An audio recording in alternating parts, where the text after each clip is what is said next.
ಕಟ್ಟಲಿಕ್ಕೂ ಕೂಡ ಅವ್ರ ಹತ್ರ ಹಣ ಇರೋದಿಲ್ಲ.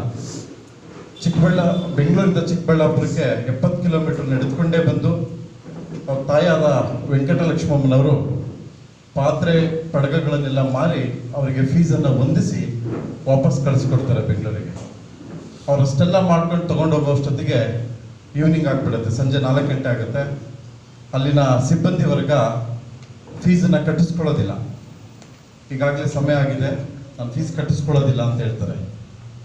ಅದನ್ನು ಹರಿತಂತಹ ಆ ಶಾಲೆಯ ಪ್ರಾಂಶುಪಾಲರು ವಿಸ್ಲೆ ವಾಟರ್ಸ್ ಅಂತಕ್ಕಂಥವ್ರು, ಈ ಅಪ್ರತಿಮ ಹುಡುಗನಿಗೆ ಅನ್ಯಾಯ ಆಗುತ್ತೆ, ಅದು ಏನೇ ಬಂದರೆ ನಾನು ಮುಂದೆ ನೋಡ್ಕೋತೀನಿ, ಅವರನ್ನು ಫೀಸ್ ಕಟ್ಟಿಸ್ಕೊಂಡು ಎಕ್ಸಾಮಿಗೆ ಅವಕಾಶ ಮಾಡಿಕೊಡಿ ಅಂತ ಹೇಳ್ತಾರೆ. ಅವಾಗ ಎಕ್ಸಾಮಲ್ಲಾಗಿ ಅತ್ಯಂತ ಉತ್ತೀರ್ಣ ಅಂಕಗಳನ್ನು ತಗೊಂಡು ಉತ್ತೀರ್ಣರಾಗ್ತಾರೆ. ಉತ್ತೀರ್ಣ ಸಂದರ್ಭದಲ್ಲಿ